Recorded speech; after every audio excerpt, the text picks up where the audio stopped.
ጊዜው ኢሳ አለይሂ ሰላም ካረገ 575 ዓመታት ተቆጥረው ነበር።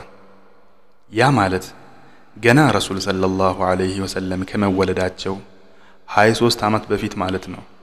በጊዜው የሐበሻ ወይንም የኢትዮጵያ ገዢ የነበረው ንጉስ ዓለም ላይ እጅግ ተጽዕኖ ፈጣሪና ኃያላን ከነበሩ ነገስታት ተርታ የሚመደብ ንጉስም ነበር። ያ ንጉስም ከኢትዮጵያ አርያጥ የተባለን የጦር መሪ ከታጣቂ የጦር ሰራዊት ጋር ወደ የመን በመሄድ የመን ላይ ያለውን ረብሻ አረጋግቶ የመንንም እንዲቆጣጠር ላከው። በጦር አዛዡ አርያጥ አማካይነት ተልእኮውን ለማሳካት የመን የደረሰው የጦር ሰራዊትም የመንን ከነበረችበት አለመረጋጋትና ረብሻ አውጥቶ በአጭር ጊዜ ወደ ሰላም መመለስ ቻለ። የመን ተረጋግታ በሐበሻውያኑ ቁጥጥር ስር ከዋለች በኋላም የጦር አዛዡ አርያጥና አብርሃ የተባለ ተራ ወታደር እርስ በርስ ትንቅንቅ ይጀምሩና የሐበሻውያኑ የጦር ወታደሮች ግማሹ የአብርሃ ደጋፊ በመሆን እና ግማሹም የአርያጥ ደጋፊ በመሆን ለሁለት ተከፈሉ። በመቀጠልም አብርሃና የጦር አዛዡ አርያጥ የሰይፍ ትግል ገጠሙና አብርሃ አርያጥን በሰይፍ መጥቶ ሲገድለው የአርያጥ ደጋፊዎች በሙሉ ወደ አብርሃ በመቀላቀል አብርሃ የጦር ሰራዊቱን በብቸኝነት መምራት ጀመረ። ይህን ክስተት ኢትዮጵያ ላይ ሆኖ የሰማው የሐበሻው ንጉስም አብርሃ በፈጸመው ወንጀል ምንም አይነት ቅጣት ሳያስተላልፍበት እዚያ ባለበት ሰራዊቱን በአዛዥነት እንዲመራ ትዕዛዝ አስተላለፈለት። በንጉስ ትዕዛዝ መሰረትም አብርሃ የመንን በሚገባ በማስተዳደርና ሰራዊቱንም በአግባቡ በመቆጣጠር ዘመናትን ካስቆጠረ በኋላ የአረብ ነገዶች በሐጅ ወቅት ከያቅጣጫው ወደ መካ ሲተሙ ተመለከተ። ይህን የተመለከተው አዲሱ የጦር አዛዥ አብርሃ ቅናት ብጤ በልቡ ያቃጭልበትና የአረብ ነገዶችን ትኩረት የሚስብና የሐጅ ስነ ስርዓታቸውን ትተው ወደሱ እንዲተሙ በዘመኑ እጅግ የተካኑ ግንባታ ሰራተኞችን በመቅጠር ለአይን ማራኪና ግዙፍ ቤተክርስቲያን ሰንዓ የመን መሃል ላይ ገንብቶ አጠናቀቀ። ቤተክርስቲያኑን ገንብቶ ካጠናቀቀ በኋላም ለሐበሻው ንጉስ እኔ ለየትኛውም ንጉስ ተሰርቶ የማይታወቀውን ውብና ግዙፍ ቤተክርስቲያን ለክብርነቱ ገንብቼ ልወታለሁ። አረቦች የሐጅ ስነ ስርዓታቸውን ከመካ ወደዚህ ቤተክርስቲያን እስኪያደርጉ ድረስ አልተዋቸውም በማለት ደብዳቤ ጻፈ። ይህን ወሬ የሰማም አንድ የማሊክ ኢብኑ ኪናና ጎሳ የሆነው ሰው በሌሊት ተደብቆ ወደ አዲሱና ገና ወደ ያልተመረቀው ቤተክርስቲያን ዘልቆ በመግባት እዚያው ተጸዳድቶ የተጸዳዳውንም ሰገራ ምኩራቡ ላይ ባለው ግድግዳ ለቅልቆ ውስጡን ሰገራ በሰገራ አድርጎ በሌሊት ተደብቆ ወጣ። በነጋታው አብርሃ ቤተክርስቲያኑን ሲገባ የማያምነውን ነገር ይመለከትና ህዝቡን ሰብስቦ ማን ነው ይህን ያደረገው ብሎ ጮኸ። አንድ ሰውም አንድ የአረብ ነገድ የሆነ ሰው ለንጉስ ደብዳቤ ስትጽፍ ተመልክቶ ነበር፣ ስለዚህም እሱ ነው የሚሆነው አሉ። ይህን ጊዜ አብርሃ ካዕባ የሚባልን ቤት ከምድረ ገጽ ለማጥፋት ይምልና የተከሰተውን ለንጉሱ ጽፎ ለጦር መዘጋጀቱንና የጦር ዝሆንም ጨምሮ እንዲልክለት ደብዳቤ ወደ ኢትዮጵያ ላከ። ንጉሱም ከሰራዊቶቹ ማህሙድ የተባለን እጅግ ግዙፍ ዝሆን አክሎ ላከለትና አብርሃም ሰራዊቱን አዘጋጅቶ ለጉዞ ተነሳ። ይህን ወሬ የሰሙ የአረብ ነገዶች በሙሉ ምንም እንኳን አቅማቸው ባይችልም ለካዕባ ክብር ሲሉ ሊዋጉት ወሰኑ። በየመን ንጉስ ቤተሰብ የሆኑም አንድ ዙነፈር የተባለ ሰው የአረብ ነገዶችንና የየመን ህዝቦችን ካዕባን እንዲታደጉና አብርሃን እንዲዋጉ አስተባብሮ በመሰብሰብ ከአብርሃ ጋር ጦር ከገጠመ በኋላ ለአይበገሬው የአብርሃ ጦር እነዚህ ለጦር የወጡት የአረብ ነገዶች እጅ ሰጡ። በመጨረሻም ዙነፈር የተባለው ሰው በአብርሃ እጅ ወደቀና ሊገድሉት ሲሉ ንጉስ ሆይ አትግደለኝ፣ ምናልባት የኔ መኖር ከመሞቴ ይልቅ ላንተ ሊጠቅምህ ይችላል ሲለው አብርሃ ትዕግስተኛ ሰው ነበርና አስሮት መንገዱን ወደ መካ ማቅናት ጀመረ። አብርሃ ወታደሮቹንና የጦር ዝሆኖችን አስከትሎ ብዙ ከተጓዘ በኋላ ኩስዓም የተባለ ቦታ ሲደርሱ ኑፈይል ኢብኑ ሐቢብ አልኩስዓሚ የተባለ የዚያ አካባቢ ሰው ሁለት ሻህራንና ናሂስ የተባሉ ጎሳዎችን ይዞ ሊዋጋ ብቅ አለ። በኩስዓም ምድር ጥቂት ከተፋለሙ በኋላ ድል እንደለመደችው ለሐበሻ ወታደሮች ትሆንና ሁለቱ ጎሳዎች በአብርሃ እጅ ይወድቃሉ። አብርሃ ድል መጎናጸፉን እንዳረጋገጠም የተቀናቃኝ ቡድን ጦር መሪውን ኑፈይል ለግድያ አቀረበው። ይህን ጊዜ ኑፈይልም ንጉሥ ሆይ አትግደለኝ፣ እኔ ወደ መካ መንገድህ መሪህ እሆናለሁ፣ እነዚህንም ሁለት ጎሳዎች ለአንተ እንዲታዘዙ አደርግልሃለሁ ብሎ ለንጉሡ መንገድ መሪ በመሆን ጉዞ ጀመሩ። አሁንም ጥቂት እንደተጓዙ ጣኢፍ የሚባል ቦታ ደረሱና መስዑድ ኢብኑ ሙዕቲብ የተባለ ሰው የበኒ ሰቂፍ ጎሳዎችን ሰብስቦ መንገድ ላይ መጣና ንጉሥ ሆይ እኛ ላንተ ባሮችህ ነን፣ ታዛዦችና አንተን በምንም የማንጻረር ህዝቦች ነን። እዚህ እኛ ዘንድ ያለው ቤት አምልኮ አንተ የምትፈልገው ቤት ወይም ካዕባ አይደለም፣ ይህኛው በይቱላት ይባላል። ወደ ካዕባ የሚመራህን መሪ ከፈለግህም እኛ እንሰጣለን ብሎ አባሪጋል የተባለን ሰውም በመንገድ መሪነት ጨምረው ላኩ።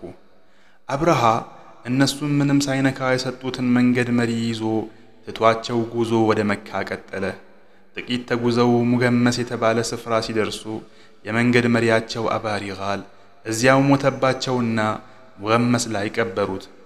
በጃሂልያው ዘመን አረቦች ያን ቀብር ባለፉ ቁጥር በድንጋይ ቀብሩን እየወገሩት ነበር የሚያልፉትም። አብርሃ እዚያው ሙገመስ ላይ ሆኖ ድንኳኑን ከቀለሰ በኋላ አስወድ ኢብኑ መፍሱድ የተባለን ወታደር ከተወሰኑ ሰራዊቶች ጋር የመካ ነዋሪያንን ግመሎችና እንስሳ እየነዳ እንዲመጣ ላከው። በተላከው መሰረትም ሰራዊቱ የመካንና የአካባቢዋን እንስሳ በሙሉ እየነዱ ወደ አብርሃ መገኛ ይዘው ብቅ አሉ። ከነዚህ እንስሳቶች ውስጥም የአብዱል ሙጠሊብ የረሱል ሰለላሁ ዐለይሂ ወሰለም አያት 200 ግመሎች ይገኙበትም ነበር። ይህን የተመለከቱ የቁረይሽ የኪናናና የሁዘይል ነገዶች እነዚህን የአብርሃ ሰራዊት ለመዋጋት ወሰነው ሁኔታውን ሲያጣሩ የማይችሉት ሰራዊት መሆኑን አረጋገጡና ሐሳባቸውን ሰረዙ። አብርሃ ይህ ሁሉ ሲሆን ሰራዊቱን ይዞ ሙገመስ ላይ ሲሰልል ቆይቷል። በመጨረሻም አብርሃ ሐናጠተል ሑመይሪ የተባለን ሰው ወደ መካ ከተማ እንዲሄድ አዘዘውና ወደ መካ ገብቶም የሀገሪቱን ባላባት ፈልጎ እንዲገናኝና በመቀጠልም ለዚያ ለሀገሪቱ ባላባት እኔ የመጣሁት ከናንተ ለመዋጋት ሳይሆን ይህንን ቤት ወይንም ካዕባ ላፈርስ ነው፣ ማፍረስ የምትከለክሉኝ የሆነ እንደሆን የናንተን ደም ለማፍሰስ ግድ የለኝም የሚል መልእክት ላከው። መልእክተኛውም የተላከውን መልእክት ይዞ ወደ መካ ከተማ ዘልቆ በመግባት የሀገሪቱን ባላባት ማፈላለግ ጀመረ። ይሁን እንጂ ብዙም ሳይቆይ ነበር የነቢያችንን ሰለላሁ ዐለይሂ ወሰለም አያት የሆነውን አብዱል ሙጠሊብን በሰዎች ጥቆማ ሊያገኘው የቻለው። መልእክተኛው የተላከውን መልእክት ለአብዱል ሙጠሊብ ሲነግረው አብዱል ሙጠሊብም ወላሂ እኛ ከአብርሃ ጋር ጦር መግጠም አንፈልግም፣ ብንፈልግም አንችለውም። ይህ ካዕባ ኢብራሂም የገነባው ሲሆን የተከበረውም የአላህ ቤት ነው። አላህ ለክብሩና ለቤቱ መከላከል ይችላል። ነገር ግን አላህም ዝም ካለ እኛ ምን ማድረግ እንችላለን አለው።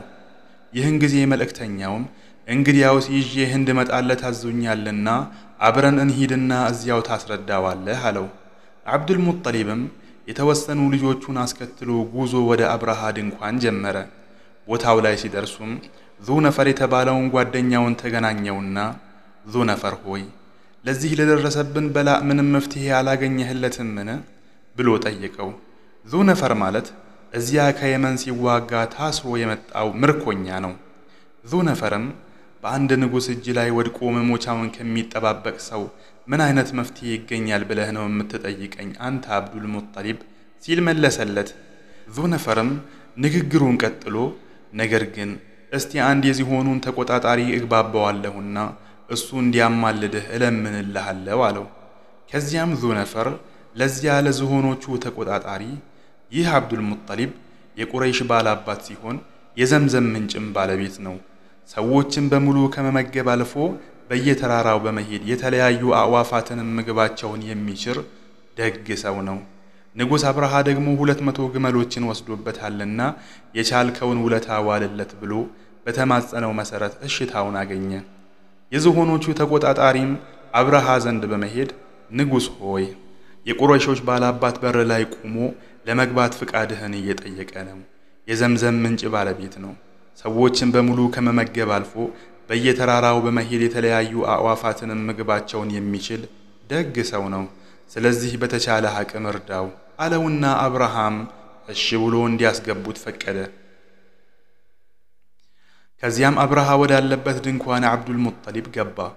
አብዱል ሙጠሊብ በተፈጥሮ ግዙፍ ማራኪና እጅግ የሚያምር ግርማ ሞገስ ያለው ሰው ነበር። ልክ አብርሃ ዘንድ ሲገባ አብርሃ በአክብሮት ከተቀመጠበት የክብር ወንበር ላይ በመነሳት አቀባበል ካደረገለት በኋላ አብዱል ሙጠሊብን እታች አስቀምጦ እሱ በክብር ወንበር መቀመጥ ስለከበደው እታች ምንጣፍ ላይ በማስነጠፍ አብሮት ቁጭ አለ።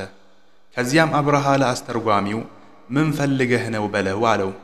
አስተርጓሚውም አብዱል ሙጠሊብን ምን እንደፈለገ ሲጠይቀው አብዱል ሙጠሊብም ጉዳዬ ንጉስ የወሰደብኝ 200 ግመል እንዲመለስልኝ ነው አለ። ይህን ንግግር አብርሃ ከአስተርጓሚው ሲሰማ ሳይህ ግርማ ሞገስህ አስደምሞኝ ነበር፣ ስናገርም እያከበርኩህ ነበር። የአያቶችህን የሃይማኖት ቤትና የሃይማኖት መሰረትህን ልደመስስ መጥቼ ሳለ እንዴት እሱን ትተህ ስለ ግመል ታወራለህ አለው። አብዱል ሙጠሊብም እኔ ግመሎቹ ባለቤት ነኝ፣ አሁን የምትለው ቤት ካዕባ ደግሞ የሚከላከልለት ባለቤት አለው፣ ያም አላህ ይባላል ብሎ መለሰለት። አብርሃ እንደማላገጥ እያለም እስቲ ያ የምትለው አላህ ከኔ ይከላከለው ከቻለ አለው። አብዱል ሙጠሊብም እሱ የሁለታችሁ ጉዳይ ነው አለውና ግመሎቹን እየነዳ ሄደ። ከዚያም ግመሎቹን እየነዳ ወደ መካ ከደረሰ በኋላ ለመካ ነዋሪያን የነገሩን አስፈሪነትና የወታደሩን ብዛት ነግሯቸው ከመካ እንዲወጡና በየተራሮች ላይ እንዲደበቁ አዟቸው መካን ትተው ወጡ።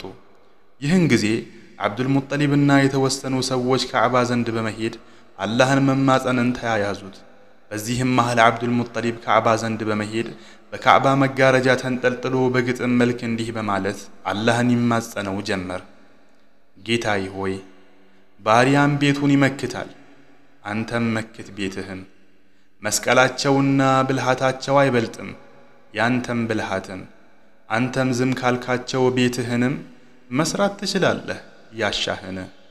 አብዱል ሙጠሊብና ጥቂት ጓደኞቹ ይህን ያህል አላህን ከተማጸኑ በኋላ የአብርሃ ወታደሮች መካ ገብተው ወረራ ከመጀመራቸው በፊት መካን ትተው ወደ ተራራው ጫፍ ወጥተው ክስተቱን መጠባበቅ ጀመሩ።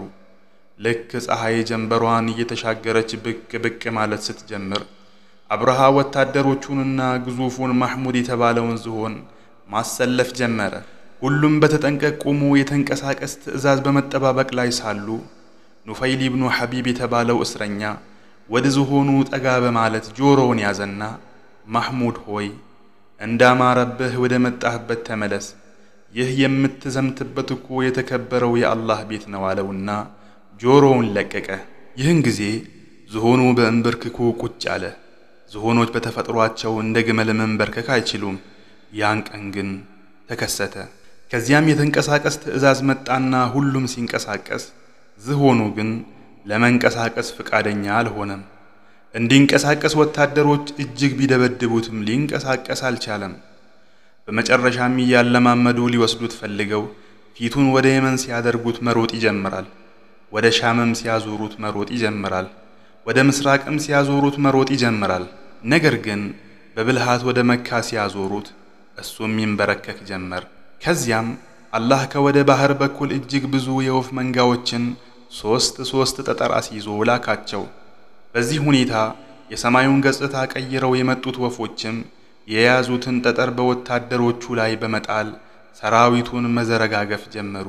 ይህን ሁኔታ ሙፈሲሮች ሲናገሩ እያንዳንዷ ወፍ ማን ጋር እንደተላከች ታውቅ ስለነበር የተላከችበትን ሰው እየፈለገች ነበር በጠጠሩ የምትወጋው። በዚህ ሁኔታ አብዛኛውን ወታደር ወፎች በያዙት ምስር በሚያክል ጠጠር ከፈጁ በኋላ የተቀሩት ወታደሮችም ንጉሳቸውን ይዘው ወደ መጡበት እየተተራመሱ መሄድ ጀመሩ። ይህ ሁሉ ሲሆን ግን ወፎቹም የተላኩትን ሰው እየፈለጉ በመምታት መጣሉን ተያይዘውታል። አብርሃ በትርምሱ መሃል እጅግ ቆስሏል። የሰውነቱ ክፍልም በየቦታው እየተበጣጠሰ የተላጠ ዶሮ መስሎ ሰንዓ የመን ደረሰ። በመጨረሻም ልቡ ከደረቱ አፈትልኮ በመፈንዳት በአላህ ላይ የተሳፈጠ ሰው የሚቀምሳትን የውርደት ሞት እየመረረው ቀመሳት። የተረፉት ወታደሮች እንኳ ክስተቱን ለየመን ሰዎች በመተረክ ላይ ሳሉ ወፎቹ እየመጡ የጠጠር ድርሻዎቻቸውን ጀባ በማለት እየዘረሩ ሀበሻውያን ወታደሮቹን እስከ መጨረሻው ደመሰሷቸው። ይህን ታሪካዊ ክስተት አላሁ ሱብሓነሁ ወተዓላ ለረሱል ሰለላሁ ዐለይሂ ወሰለም ሲተርክላቸው እንዲህ ይል ነበር። ألم تر كيف فعل ربك بأصحاب الفيل ألم يجعل كيدهم في تضليل وأرسل عليهم طيرا أبابيل ترميهم بحجارة من سجيل فجعلهم كعصف مأكول ترجموم بزهونو بالبيتوچ ጌታህ ምን እንደሰራ አላወቅህምን? ተንኮላቸውን በጥፋት ውስጥ ከንቱ አላደረግንምን? አድርጓል። በእነርሱም ላይ መንጎች የሆኑ ወፎችን ላከ። ከተጠበሰ ጭቃ በሆነ ድንጋይ የምትወረውርባቸው የሆነችን አዕዋፍ ቅጠሉ እንደተበላ አዝመራም አደረጋቸው። ሰደቀላሁል ዐዚም።